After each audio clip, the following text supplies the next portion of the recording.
오늘 하나됨이라는 말씀의 제목으로 하나님 말씀을 나눌 것인데 더 많이 모였으면 더 많은 자들이 하나 되지 않았겠나 생각이 되어질 정도로 많이 아쉽네요. 오늘 하나됨이라는 말씀으로 은혜 나눌 때 그 하나되는 역사가 우리 교회에 넘치기를 주님으로 소망합니다. 하나됨 속에는요 굉장히 아름다움이 숨어져 있습니다. 우리가 모이는 이 모임, 이 공동체 모임, 우리 하늘문 교회의 이 모든 모임들 안에는 아름다움이 숨겨져 있습니다. 그것도 엄청난 아름다움이 숨겨져 있습니다. 오늘 본문에 나오는 예수 그리스도의 아름다움은 원수 때문에 막혔던 담을 자기의 육체로 허무시는 하나됨의 아름다움을 보여주고 있습니다. 그래서 직접 자신의 육체를 희생하면서까지 죄에 막힌 담을 허시는 이유는 하나 되게 하기 위해서이라는 것이에요. 그래서 시편 133편 1절 말씀에 보면은 다윗은 뭐라고 말하냐면 보라 형제가 연합하여 동거함이 어찌 그리 선하고 아름다운고 라고 그렇게 노래합니다. 이 다윗의 노래는요 인간적인 이해에서만이 아니라 영적인 아름다움의 모습을 말하고 있는 거예요. 그래서 아름다운 겁니다. 우리의 모임이 영적인 모임으로 이렇게 아름다움으로 모습으로 가꾸어질 때 그 모습이 정말 하나됨의 모습이요 하나님의 모습인 거예요. 다윗이 노래한 것처럼 형제 연합은 아름다운 것입니다, 여러분. 그러니까 저와 여러분들이 모일 때마다 우리는 아름다운 모임을 하고 있어라고 생각하시면 됩니다. 아름다운 모임. 우리가 연합하고 동거하기 이전에 우리는 그리스도 안에서 한 지체고 한 형제라는 사실을 우리가 인정하고 긍정할 수 있을 때 아름다움이 형성되어지는 거예요. 성씨가 다르잖아요. 성격도 각각 다 다릅니다. 그런데 그 속에서 어떻게 아름다움이 나오느냐 할 수 있겠지만 우리는 주님 안에서 한 지체이고 한 형제라는 사실을 믿음으로 우리가 받아들이고 또 그것을 우리가 받아들일 때 그 아름다움은 나타날 수 있다는 것이죠. 그래서 주님의 십자가의 공로로 우리는 주님의 자녀로서 한 형제고 자매라는 사실을 우리는 그것을 받아들여야 되는 겁니다. 이 받아들이는 하나됨 없이는 우리는 결코 연합이나 동거라는 것을 생각할 수가 없어요. 이러한 지체의식이 있을 때 우리는 연합이나 동거라는 것을 생각할 수 있는 겁니다. 우리는 서로 사랑할 수도 있고 또 이것을 통해서 연합하고 동거할 수도 있는 겁니다. 형제가 연합하고 동거하는 모습은 또 하나는 주님의 나라인 거예요. 그 엄청난 나라를 구하고 주님의 의를 구하는 자들의 바람직한 모습인 것이죠. 그래서 우리의 현실로서는 이 아름다운 모임, 하나됨이라는 이 모임이 최고의 이상적인 모습인 거예요. 그리스도 안에서 보이는 이 모습이 최고의 이상적인 모습인 거예요. 그 어디에서도 이 아름다움을 찾을 수 없는 거예요.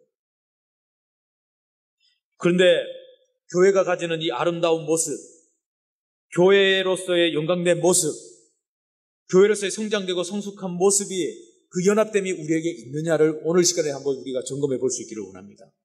우리의 그 연합된 아름다움이, 하나됨의 아름다움이 어떻게 우리에게서 나오는지를 우리가 한번 살펴볼 수 있기를 바라요.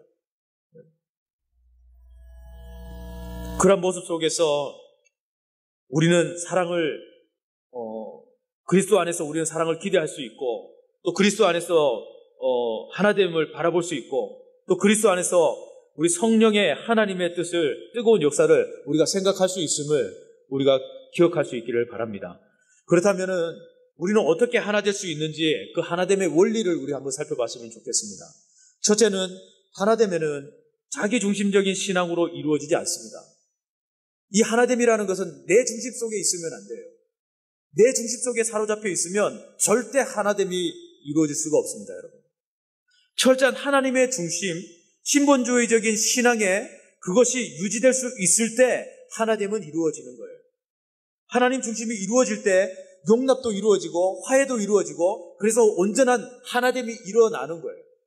우리가 자기 중심 속에 휩싸여 있으면 절대 그것이 이루어질 수가 없습니다. 화해도 안 돼요. 용납도 안 돼요. 용서도 안 됩니다. 요즘 현대인들의 왜 분리주의로 자꾸 변질되어 가고 있죠? 왜 그런 겁니까? 왜 분리주의 역사에 그렇게 휩싸여서 자꾸 공동체가 나눠지고 찢어지고 가정이 불화가 일어나고 이혼이 생기고 자녀와 부모 간에 오늘 목사님도 말씀하셨지만 땅을 재산을 분배를 해줬는데 자식이 본인을 섬기지 않는다고 해서 다시 소송해가지고 반환하는 그런 소송건들이 있다고 말하지 않습니까? 왜 이런 분리주의적인 그런 생각들과 또한 사고들이 자꾸 나오는 것이죠? 왜 나오는 것이죠? 자기 중심적이어서 그렇습니다. 자기 중심적인 것에 너무 사로잡혀서 그런 거예요. 왜 독신자들이 생겨요, 여러분? 예? 무조건 경제가 어렵다, 결혼도 무엇이 있어야 되지 않느냐라고 생각하는데, 그래서 그들은 그래서 결혼도 하지 않아요. 근데 저는 그것 또한 자기 중심적인 생각 때문에 짝을 못 찾는 것이라고 저는 생각합니다. 그런데 중요한 것은요, 사랑할 때 사랑하는 사람을 만나면 상황이 달라지거든요. 있고 없고가 아니라 정말 그 사람을 사랑하는 사람이 생긴다면은 있고 없고의 문제가 아니거든요. 여러분들도 그렇게 사랑해서 결혼했지 않습니까? 여러분 세대 때는 정말 힘들고 없었는데도 불구하고 그 사랑 하나로 결혼했는데 속았어. 그렇게 사랑에게 이제 조금씩 이제 변질되어 가니까 그런 말들이 나오긴 하지만 그래도 사랑해서 재산 보지 안 하고 결혼했단 말이에요. 그죠? 그것이 가능한 것은 사랑을 하게 됐고 사랑을 하기 때문에 그것이 가능한 것이죠. 그죠? 자기 중심을 버리고 사랑하게 되면은 하나됨이 이루어지는 거예요. 그렇게 사랑함을 통해서 가족 공동체를 만들어가는 거예요. 여러분, 우리 교회의 가족 공동체를 만들어가는 방법은 사랑하는 거예요. 각자의 목장에 분리주의로 가는 것이 아니라 사랑하면 그 분리가 없어지고 오직 하나로 공동체로 주님의 그리스도 안에서 중심적으로 우리가 하나됨의 가족 공동체가 될 수 있다는 것을 우리가 확신하고 또 사랑을 추진해 나가야 되는 거예요. 그럴 때 그 사랑이 있을 때 그 공동체는 아름다운 것이지 사랑도 없고 또 자기 중심적이고 자기 유익에만 관심이 있고 그러면 그 공동체는 오래 가지 못하고 사랑을 자기 이익과 유익을 위해서 하면은 그 사람은 사랑을 할 수 있을까요? 없을까요? 사랑이 완성될까요? 안 될까요? 친구 형제. 안 된대요. 절대 자기 사랑을 하는데 자기 유익으로만 상대를 만나고 자기의 유익이 되지 않으면 반응이 없고 그러면서 이렇게 관계를 맺으면서 나중에 이제 우리 한번 결혼할 때가 되지 않았냐? 우리 결혼할까? 절대 결혼되지 않습니다. 이것이. 결혼도 자기 유익을 위해서 결혼한다? 그건 이루어질 수 없는 거예요. 잘못된 결혼이에요. 그렇게 결혼하면 안 돼요. 그 사랑이 아름다우려면요, 그리스도의 지체로서 영광을 구하는 그런 하나됨이 있어야 되는 거예요. 그 사람을 정말 다른 것 따지지 아니하고 그 사람이 사랑스러우면 결혼할 수 있는 거예요. 그때 결혼하면 돼요. 두 번째는 하나되면은 지체의식이 있어야 합니다, 여러분. 지체의식. 우리 고린도전서 12장 22절에서 27절 우리 화면에 뜰 텐데 한번 다 같이 큰 소리로 한번 읽어보겠습니다. 시작.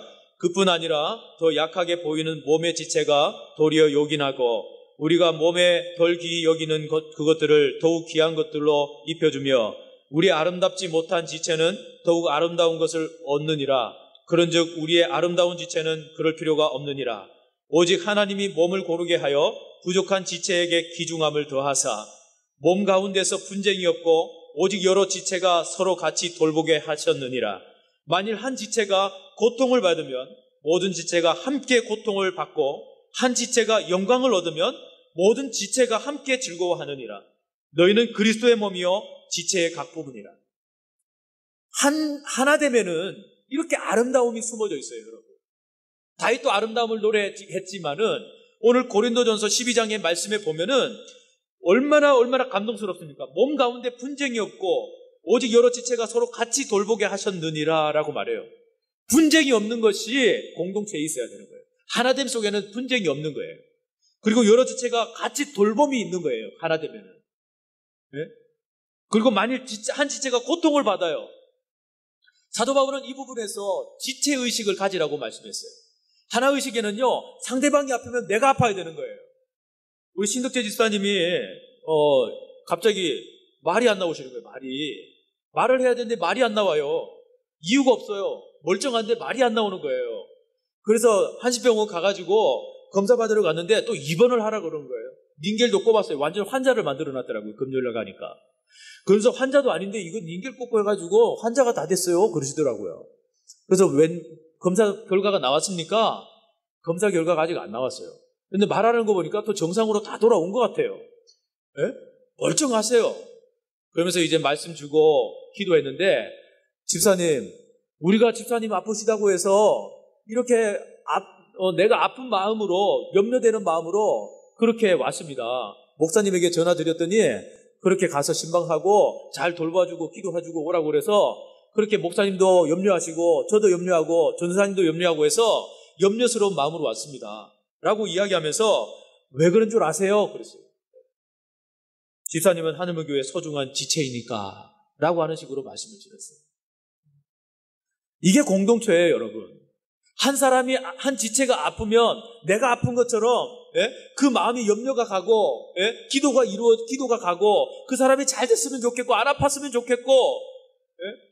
이것이 지체의식이에요. 사도 바울이 말하는 지체의식이에요. 예?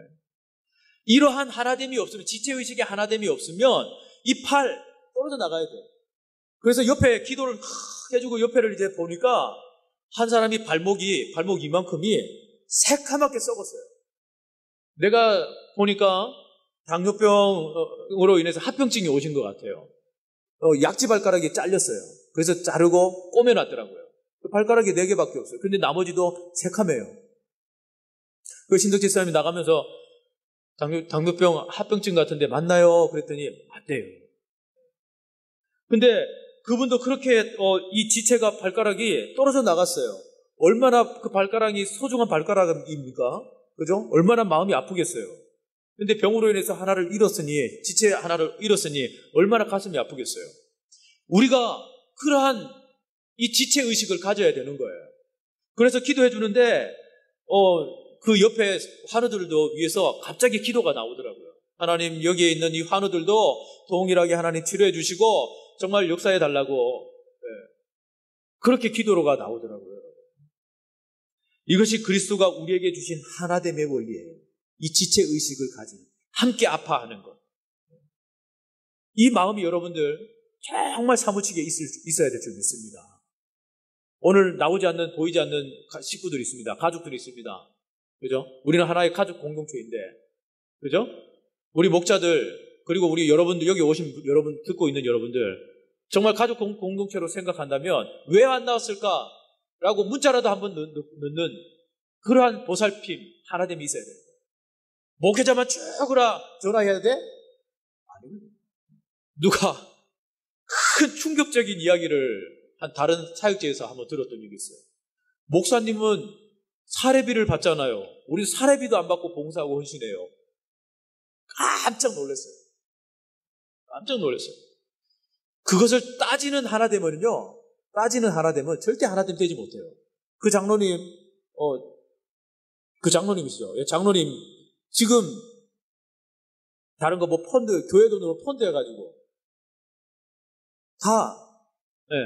막 이렇게 교회가 엉망진창이 돼버렸어요. 본인은 그래요. 당당하게 그래요. 내가 교회를 위해서 펀드했지. 교회를 위해서 왜 교회 돈으로 펀드를 하냐 말이에요. 그리고 다 날려놓고 당당하게 내가 교회를 위해서 했는데 나를 위해서 했나 이러고 있으면은 곤란한 거잖아요, 여러분. 그죠? 이러한 것으로는 하나 되지 못합니다. 자기중심적으로 세워지면 안 돼요. 마태복음 18장 20절에 우리 한번 읽어봅시다. 이렇게 말씀하고 있습니다. 두세 사람이 내 이름으로 모인 곳에는 나들 그들 중에 있느니라 라고 말씀했습니다. 두세 사람이 내 이름으로 그리스도의 이름으로 모인 곳에, 그곳에 주님도 있다고 말씀하세요. 나 이기적인 욕망이 아니라, 세속적인 영광을 위한 것이 아니라, 주님의 이름으로 모여서 연합된 곳에 주님은 함께 하신다고 말씀하고 있어요. 마태복음 18장 19절에는 뭐라고 그러는지, 진실로 다시 너희에게 이르노니 너희 중에 두 사람이 땅에서 합심하여 무엇이든지 구하면 하늘에 계신 내 아버지께서 저희를 위하여 이루게 하십니다. 두세 사람이 모여가지고 합심하여 누구든지 무엇이든지 구하면 하늘에 계신 아버지가 그것을 보면서 다 이루어 주시겠다라고 말씀합니다. 이 하나됨의 기도, 하나됨의 간구, 한 사람보다 하나됨의 그 기도를 하나님께서 더 크게 역사하신다는 것이죠.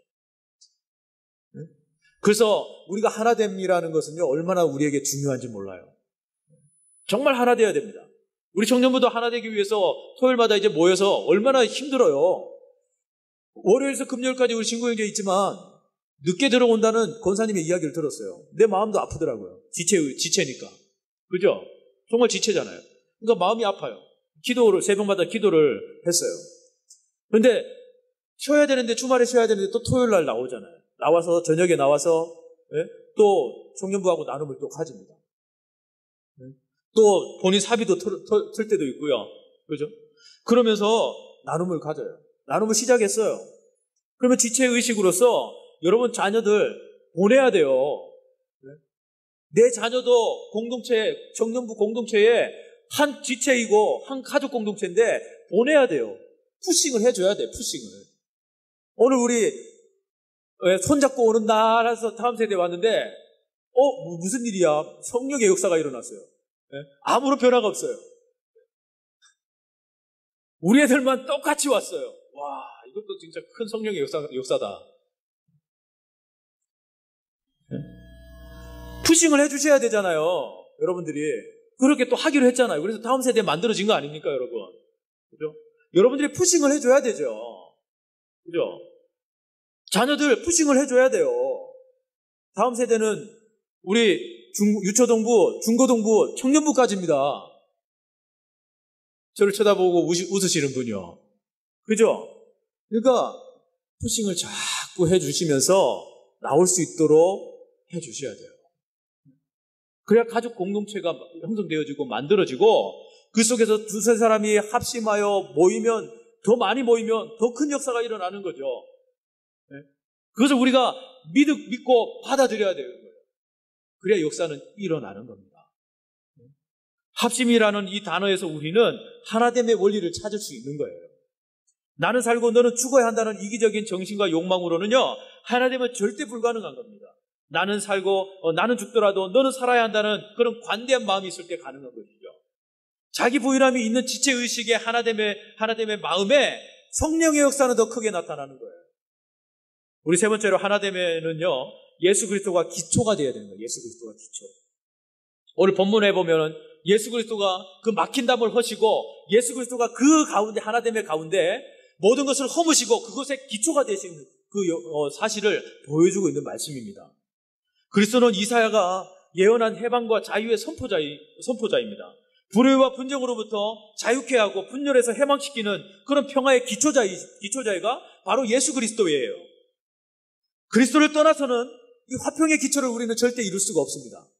그리스도가 그 막힌 담을 허실 때 우리는 화평을 이룰 수 있는 것이죠. 그죠? 우리는 때로는 살펴보면 우리가 항상 이게 잘못된 생각을 가질 때가 많아요. 관계로 통해서 기초를 쌓으려고 하는 그런 부분들이 있어요, 우리는.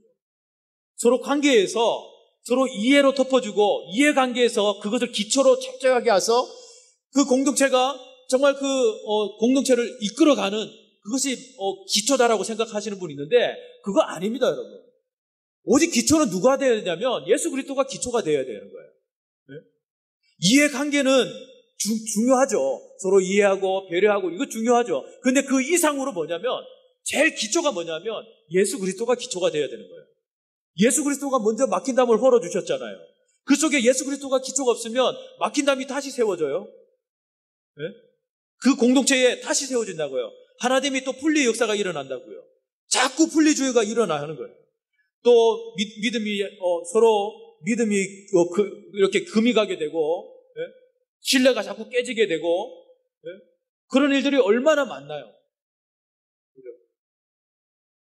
그런데 예수 그리스도가 기초가 되어질 때 하나 되는 것은 문제가 되지 않습니다. 예수 그리스도에 기초할 수 있기를 주님의 이름으로 축원드립니다. 그렇다면 왜 그리스도가 기초가 되어야 하는가? 예수 그리스도가 우리의 화평이시기 때문에, 유대 사람과 이방 사람 사이에 막혔던 담을 허시는 둘로 하나로 만드신 분이 예수 그리스도입니다. 서로 원수된 것을 자기 몸으로 해소시키는 분이 바로 예수 그리스도예요. 얼마나 그 하나됨을 위해서 아프셨어요. 얼마나 참으셨어요. 얼마나 자기 자존심을 다 던져 내려놓으면서 그 하나됨 때문에 주님이 죽으셨나요? 그렇게 만들어 놓으신 그 하나됨이 우리가 분리주의로, 개인주의로, 자기중심주의로 자꾸 깨버려서는 안 된다는 것을 오늘 시간에 깨달을 수 있기를 바랍니다. 이제 생명의 삶, 우리 새벽 큐티 우리 강해를 하고 있는데 그 부분에 보면 에스겔서 37장에 보면 그 부분에서도 이 하나됨을 볼 수가 있습니다. 37장 15절, 19절 우리 한번 화면 뜰 건데요. 한번 읽어보도록 할게요. 시작.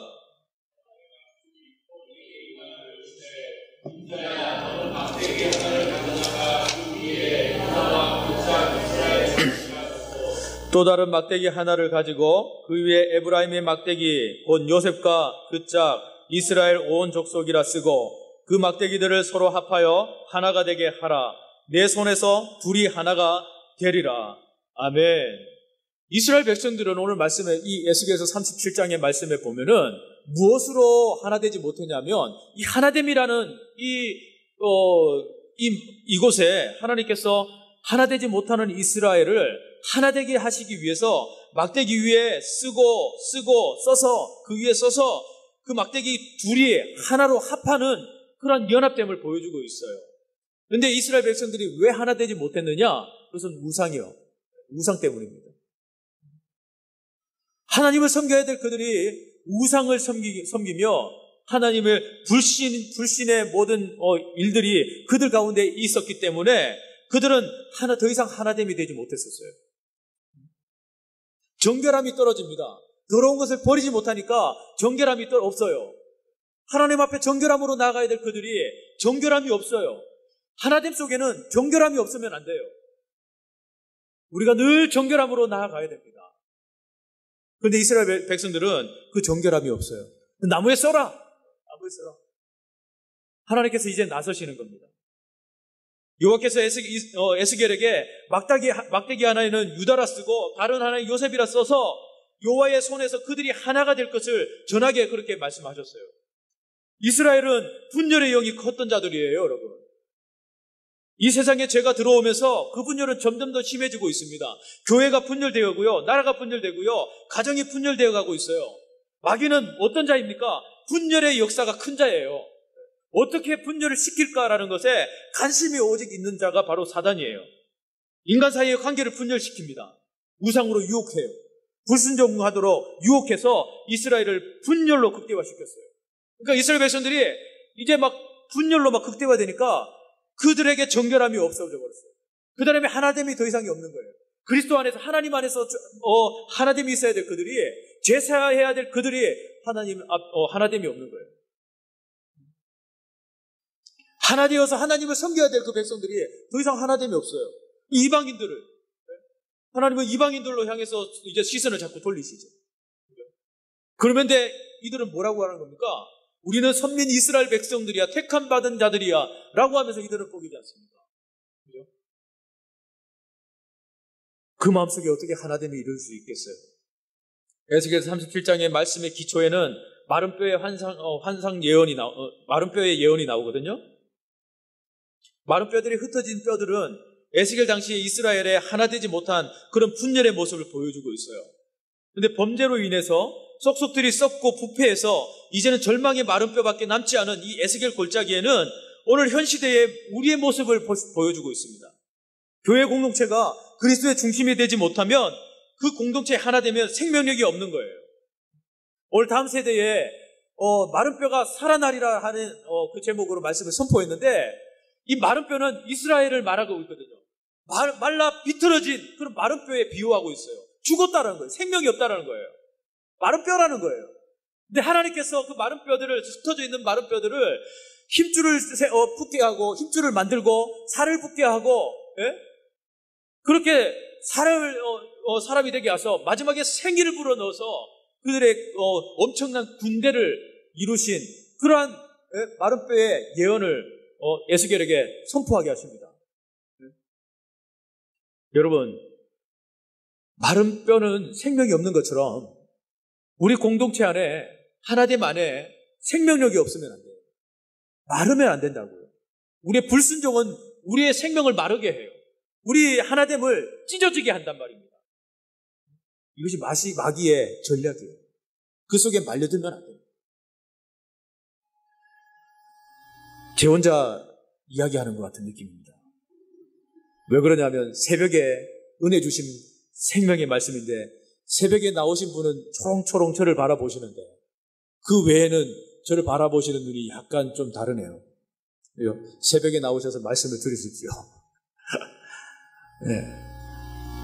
계시록 7장, 계시록을 보면은 기록된 7교회가 나오잖아요. 그래서 소아시아 7교회 나오는데 이 7교회 중에 5교회가 마른 뼈와 같은 요소를 가지고 있는 교회더라고요. 한번 집에 가서 한번 보십시오. 네? 이것은 오늘날 교회의 현실을 보여주는 계시의 말씀이라고 주목하고 있습니다. 잘 하는데도 마지막에 책망할 것이 있나니 하면서 이 5교회가 그 책망을 듣는 이야기가, 말씀들이 이렇게 나옵니다. 소아시아 7교회 중에. 2교회만 괜찮아요. 그리고 한 교회도 괜찮은지 모르겠습니다. 순종하다가 말았으니까. 그러니까 이 소아시아의 교회, 7교회를 살펴보면서도 저와 여러분들이 교회가 이렇게 말라가는구나. 좋은 일을 하면서도 이렇게 말라갈 수밖에 없구나. 그 공동체가 저렇게 말라가니까 아쉽다. 요것만 잘했으면 참 하나님 앞에 칭찬 들을 텐데. 근데 그걸 못하기 때문에 마른 뼈와 같은 그런 공동체가 되어버렸거든요. 교회가 그렇게 되어버렸거든요. 여러분, 우리 교회가 그런 마른 공동체가 되지 아니하고 정말 그리스도의 중심으로 하나 된 공동체가 되기를 주님의 축원드립니다. 이제 말씀을 맺겠습니다. 하나님 말씀의 능력으로 하나 되는 공동체가 되기를 원해요. 에스겔 37장 5절 말씀해 보니까 내가 생기를 너희에게 드러나게 하리니 너희가 살아나리라 그래요. 에스겔이 하나님의 말씀을 대언하자 뼈들이 움직이고 서로 들어맞아서 연락하고 힘줄이 생기고 또 살이 오르고 가죽이 덮이고 마지막에는 생기가 들어가서 그들이 일어나서 큰 군대가 되었다고 말씀합니다. 우리 공동체가 말씀의 능력으로 하나 되어서 회복해야 된다는 것을 말씀하고 있어요. 히브리서 4장 12절 말씀에 뭐라고 하십니까? 하나님의 말씀은 살아있고 활력이 있다. 좌우의 날선 어떤 것마다도 예리하고 혼과 영과 관절과 골수를 찔러 쪼개기까지 한다. 또 마음의 생각과 뜻을 판단하신다 라고 말씀을 하고 있어요. 말씀에 능력이 있는 거예요. 말씀에 살아있고 활력이 있다고 말합니다. 여러분 활력이 있습니까? 오늘 다음 세대 애들에게도 학생들에게도 너 활력 있니? 라고 말하고 있는데 활력 없는 것은 활력을 있게 하려면 말씀이 들어가야 된다. 말씀이 들어가야 된다. 너희가 살려면 말씀이 들어가야 된다. 마른 뼈가 살아나려면 말씀이 선포되었고 말씀이 들어간 것처럼 말씀이 들어가야 된다라고 선포를 했어요. 오늘 우리들 정말 살아있고 항상 활력이 있는 그 말씀, 우리에게 생기를 불어넣어주는 그 말씀을 여러분들이 붙드셔야 돼요. 날선 어떤 컴보다도 예리한 것이 나의 불순종, 분리의 영 다 쪼개시도록 기도할 수 있어야 됩니다. 관절과 골수까지 쪼개시는 말씀이에요. 이것이 믿어져야 돼요. 이것이 믿어짐으로 말미암아서 말씀의 능력으로 우리가 하나 되는 공동체, 하나됨이 이루어져야 되는 줄 믿습니다. 골짜기 하나님의 말씀을 전해야 되는 것처럼 저와 여러분들이 이 호계동 지역에 말씀을 선포하고 전할 수 있어야 되는 거예요. 베드로가 한 번에 말씀을 증거했는데 3,000명이 예수 믿었어요, 여러분. 말씀을 대언해서 선포하니까 3,000명이 예수님을 믿었단 말이에요. 요나도 마른 뼈 골짜기 같은 니느웨 성에 말씀을 선포하니까 200만 명의 마른 뼈들이 그 말씀을 믿고 부활했어요. 루터도 그의 외침과 끊임없는 그 말씀에 도전하고 하면서도 그 끝내는 독일이라는 나라가 그 말씀을 통해서 살아났어요. 기독교 국가가 됐단 말이에요. 독일. 웨슬리의 대연에 영국이 살아났어요. 지금은 저 이단으로 통해서 많이 휩싸였지만 이슬람 국가로 거의 반 이상이 그냥 막 완전 엉망진창이 돼버렸어요. 영국이. 영국이라는 그 법이 있어도 워낙 인본주의에다가 좋은 나라니까 그것을 법을 걸고 넘어가는데 다수 인원수가 많잖아요. 이슬람 인원수가 많잖아요. 그 소수의 인원이 아니라 최대의 인원이 그 법적인 소송을 걸고 하니까 상대가 안 되는 거예요. 상대가. 우리나라도 위험합니다. 미국이라는 나라는 무디 목사가 말씀을 대언함으로 통해서 엄청난 부흥의 역사가 일어났었던 그러한 일들이 있습니다. 우리 호계동 하늘문 교회 성도들의 대언으로 인해서 수천 명이 살아나는 그 믿음의 그런 산 증거자들이 될 수 있기를 주님으로 축원드립니다. 아멘. 우리 기도하겠습니다.